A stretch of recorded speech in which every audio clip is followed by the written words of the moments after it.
Let's run away together on love. Lead me into your world.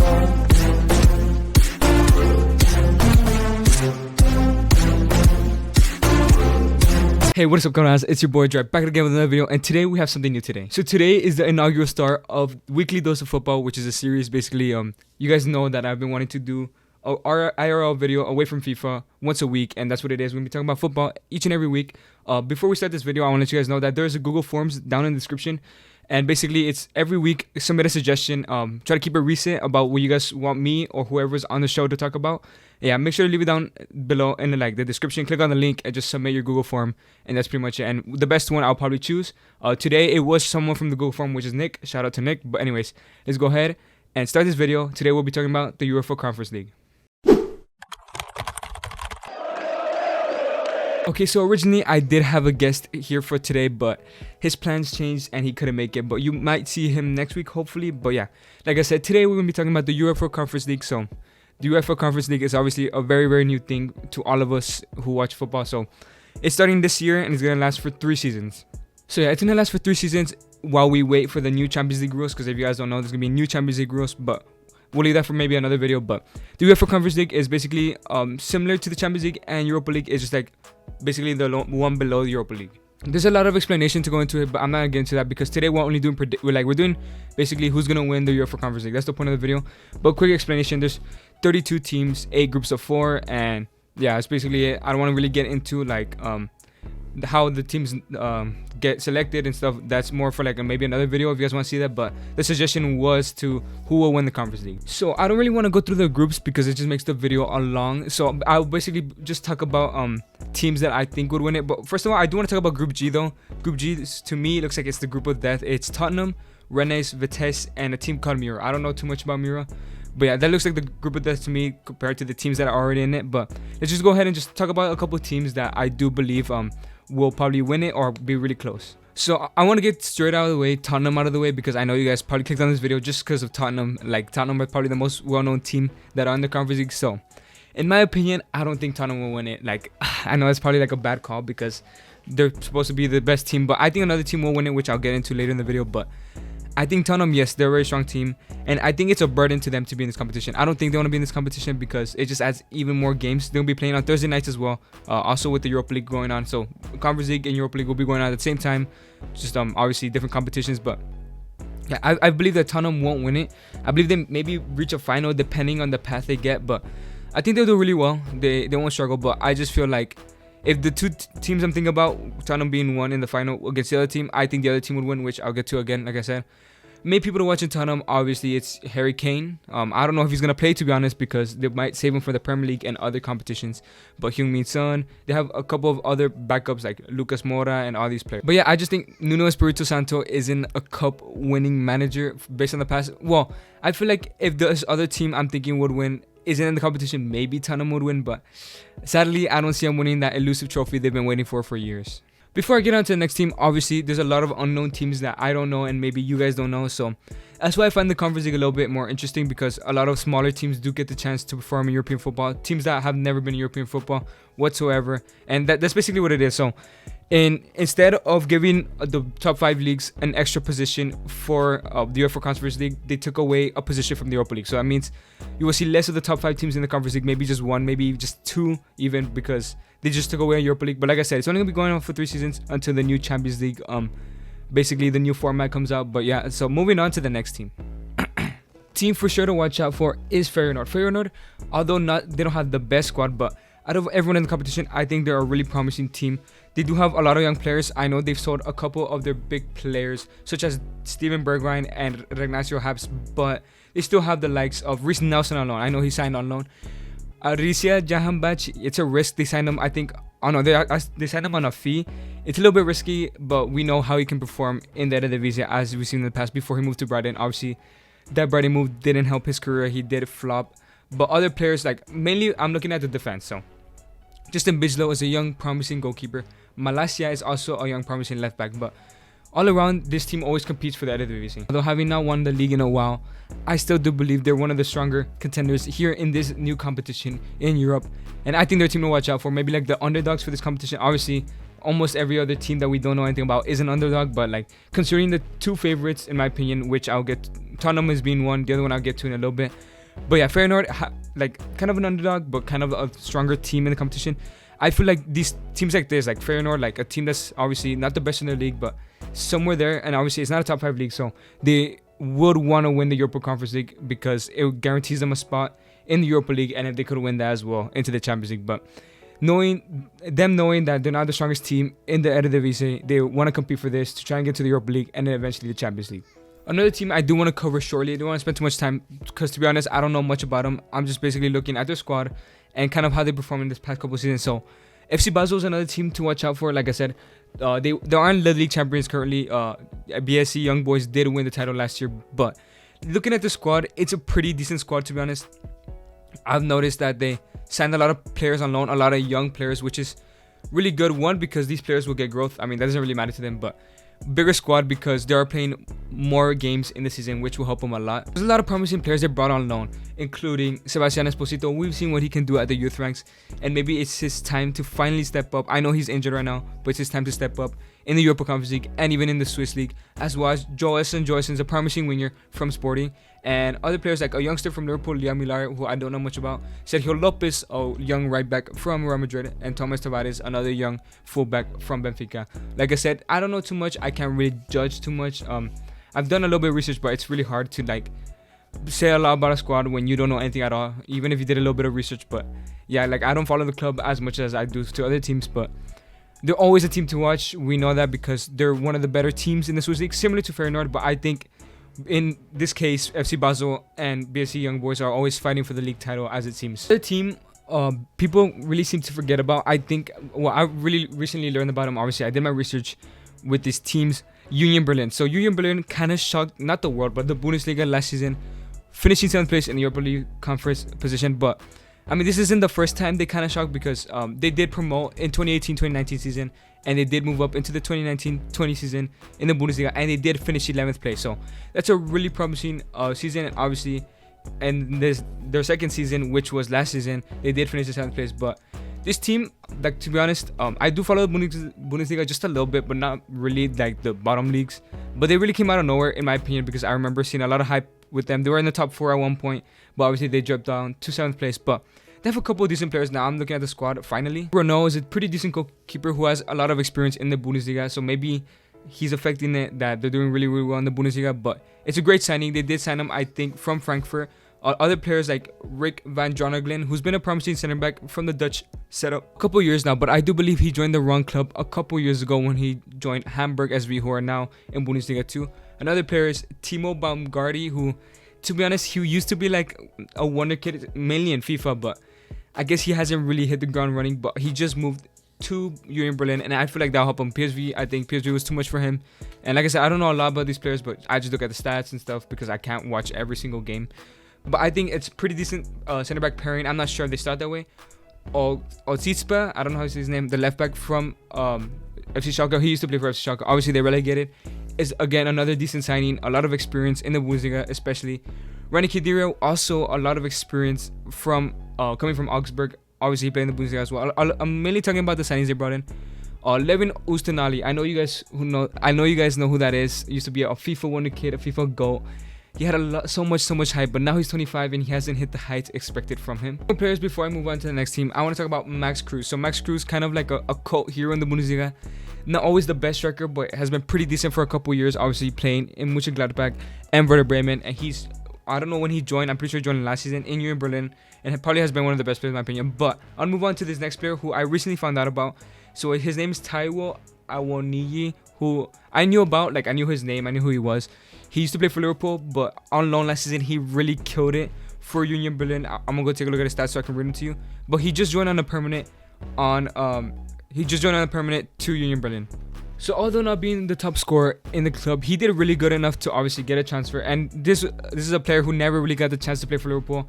And I'm really excited to see him because I know that a lot of people have been saying that he's horrible. Why is he still on the side? Like he's just wasting wages. But he's finally gotten his move. He did score 5 goals last season, which is pretty decent for a player who doesn't really play too much because he's been kicked out of his club. That Max Cruz did score 11 goals last season. And Joel Paneplo, The Finnish striker, I didn't know he was there. He also scored 6 goals, so that's pretty decent as well. So Union Berlin, I think, is a team that should be watched this season. They shouldn't be doubted, especially in the Conference League, knowing there's a lot of small teams. But I feel the Conference League is going to have a big season. One, because it's the first season. And I feel like a lot of these teams that are really small, that finally get their chance, are going to go, like, they're going to be super hyped for the games. And they're going to perform really well. So if you guys are sleeping on the Europa Conference League, I feel like you shouldn't. You should give it a chance. Well, the next team, it is Stade Rennais. Obviously, you guys may know Stade Rennais from just producing a lot of youngsters in the recent years, especially French youngsters. So obviously, we know Camavinga just left.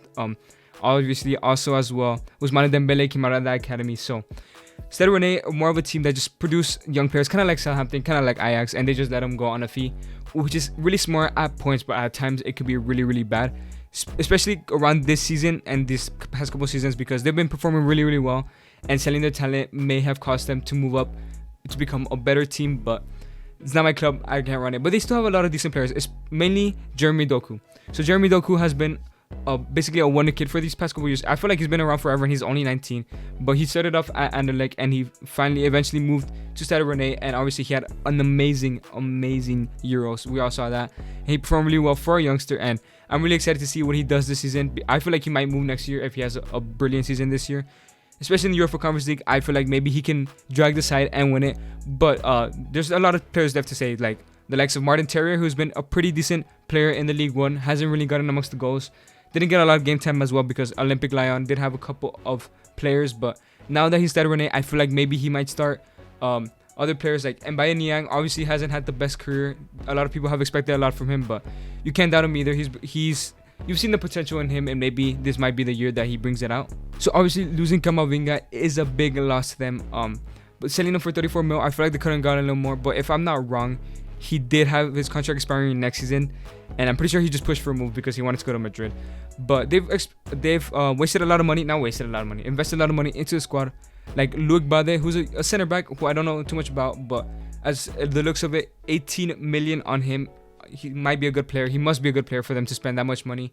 Suleimana, a left winger coming from the Danish league, I do believe, for 16.5, and Santa Maria for 15.4. That's the top 3 signings. But main people to watch, like I said, Jeremy Doku, see how he lights up the Europa Conference League on their first inaugural season. Martin Terrier as well, and as well as their goalkeeper, Alfred Gomes, who's pretty decent. So I feel like they'll make it far into the group stages. But let's move on to the next team. Right before I get to the last team, which I think will be the winners, I want to mention a couple of teams real quick, just quick fire, don't really say anything about.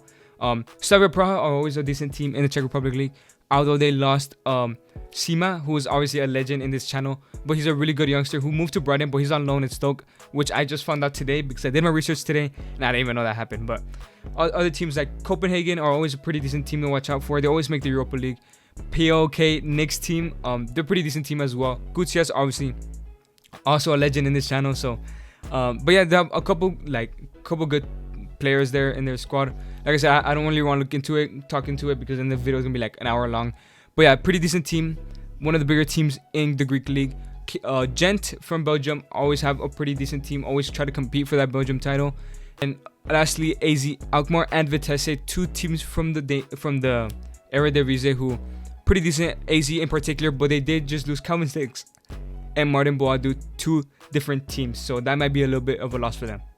But finally, moving on to the final team I think will win it, and the guys in the thumbnail, the main reason I think they're gonna win it, so I think AS Roma are gonna win it. So I do believe the Tottenham squad is stronger than AS Roma, but it's Mourinho, guys. So look, I know Mourinho hasn't had his best couple seasons in these recent years, but it's Mourinho. Mourinho is a go-getter. He's a winner. He's a born winner. Obviously, you guys probably know a lot of AS Roma. They are a big squad in the Italian league. Unfortunately, they did end up in the Conference League, but at the moment, they've gotten 2 matches and they're 3rd place, so they started off really well with Mourinho.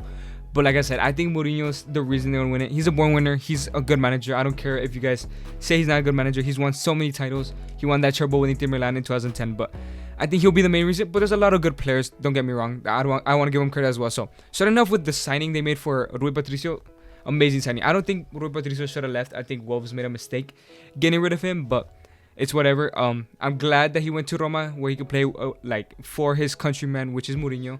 We also have Mancini, who's currently injured, who's a pretty decent center back, pretty good.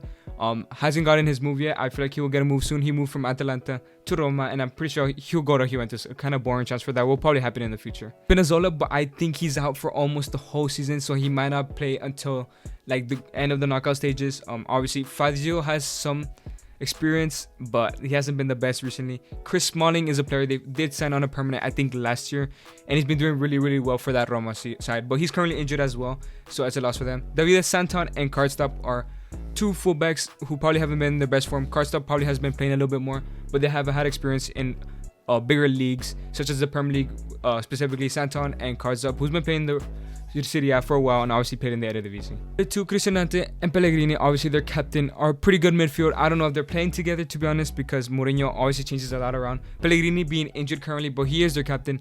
He's been such an amazing player these past few years. I think he's been slept on for these past couple of years. But with his injury, he might, I don't know how long he's out, but hopefully he does come back soon to help him out. But Veretout and Cristante are always a pretty decent center mids who've been around the Serie for a while. Obviously Veretout had that spell at Aston Villa in the Premier League for a little bit. Didn't have his best seasons there, but he's come back to the Serie and he's been performing pretty well. Moving on to the main part of this team, other than Mourinho, I think Mourinho is like the main part. The team, the person that will win them the title here in the Conference League. If it wasn't for him, I think Tottenham will win it, but it's the attack. So Mkhitaryan obviously has had an up and down career, mostly up, except in that spell at Man United and at Arsenal. But now here at Roma, he's been performing pretty well as of last season.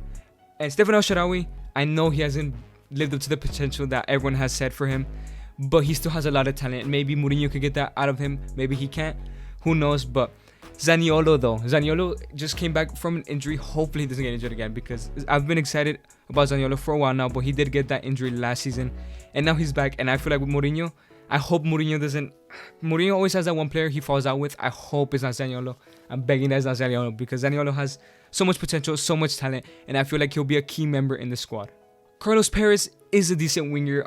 Obviously they did buy him, I think, last season, but it's pretty good backup. I don't know if he'll start. I know Pedro was sold to Fiorentina, I do believe, and so that's a loss for them. But Carlos Perez, like I said, he's a decent winger to have in the squad. He came from the Barca academy, which is really good because he trained with the best, according to La Masia. But moving on to the big signing this year, someone I'm really excited about is Tammy Abraham. Right behind Jose Mourinho, behind him is Tammy Abraham, about importance for this squad. I think he's going to have an amazing season. So look, as much as I love the transfer Lukaku to Chelsea, I don't think it was necessary. I think if you put Tammy in that Chelsea squad, he'll do exactly what Lukaku is going to do this year. Maybe minus 2 or 3 goals, that's it. I think Tammy Abraham, I feel like eventually we're going to reach a point where Tammy Abraham is going to be sold back to Chelsea for 100 million. Like the Lukaku. I feel like it's Lukaku happening all over again. But only time will tell. But I feel like Tammy Abraham is going to have a strong season with Roma. And maybe he'll even leave next season if Roma do disappoint and he just performs out of nowhere. But he already started off pretty well. I do believe he has 2 goals and 4 assists. No, 2 goals, 2 assists and 1 goal, at least the league positions. But I think he's going to have a huge season. I feel like with Mourinho guiding him, he's going to score so many goals and he's going to lead the squad into UEFA Conference League winners. Question asked by Nick, who is going to win the Conference League? I do believe it'll be AS Roma. Mourinho will come out victorious once again. There's no way Mourinho is winning a title this year. It's either the league title, which is a possibility, considering Juventus have just lost Ronaldo and Inter lost Conte. The strongest team in my opinion right now is AC Milan and Lazio. You cannot sleep on Lazio because Mauricio Sarri is going to lead that squad like amazingly. Like, he's such a good manager. I'm surprised he's at Lazio. He's going to do so well with them, but they can actually win the league. Don't sleep on them there. I think it's more likely they win the Conference League though. Or they might win the cup. I just know Mourinho is going to win something. There's no way he's not going to win anything. And Mourinho is a born winner, bro. Like, there's no way he's not going to win anything. So I believe that the competition will be for him, the Conference League, and he'll be the first ever winner of the Conference League, and his ego will go up even higher than it already is. I love seeing him like that. Obviously, a little bit controversial at times, losing the dressing room at times and falling out with big star players. So I hope it's not Zaniolo or Tammy Abraham or Pellegrini, because those are basically the 3 most important players in my opinion in that squad. But yeah, basically this was the first ever weekly dose of football. Shout out to Noe who created all of this. You can see the border here, the thumbnail, and obviously the little cinematic you guys saw before I got into the video. So like I said, somebody was supposed to come on my video, my friend who's been my friend for like ever since I was 3 years old. I said my friend a lot, but something happened and he couldn't make it. So hopefully next week he'll be here with us. But Make sure to leave down in the Google Forms. It's linked in the description or even in the comments. I prefer the Google Forms though because it's a little bit more organized and I can just look at them all together. So yeah, make sure to leave that below. Click on the link and all you have to do is submit your idea, put your email, and basically a possible title. Let's say this only takes like maybe a minute or two. Try to keep it recent though. Like I don't want you guys talking about maybe past team. Maybe if it's interesting enough, maybe I will. And if I have no other suggestions, but try to leave something recent, like something that happens this week. So you don't have to leave it now. You can leave it like. So I'm trying to bring this out every Wednesday. I'm not sure. There's no really schedule set. But maybe by Sunday leave it or Monday. I basically kind of after like the match weeks that happens this weekend. So maybe on a Sunday, on a Monday, come back to this video or any video. It's gonna be on all of my videos from now on.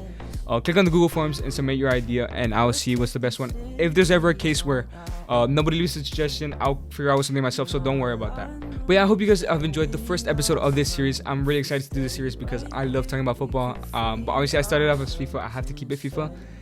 But like I said, I know you guys would like this as well. If you guys don't watch the leagues or football a lot, I'm gonna try to give you guys my best information from what I know. I know mostly about the Premier League, but I'm gonna try to expand my knowledge. This is also a way to expand my knowledge. But anyways, if you guys did enjoy this video, make sure to click that like button, that subscribe button, and that notification bell. Get notified anytime we do post. We're getting really close to 200 subscribers. Help us get there, and make sure once again, look at the Google Forms, submit something if you want right now or a little bit later. But yeah, we should always do the things that you love, the things that make you happy. Just be yourself, man. It's been your boy Joy. Thank you guys so much for watching. Have a nice day and chamos.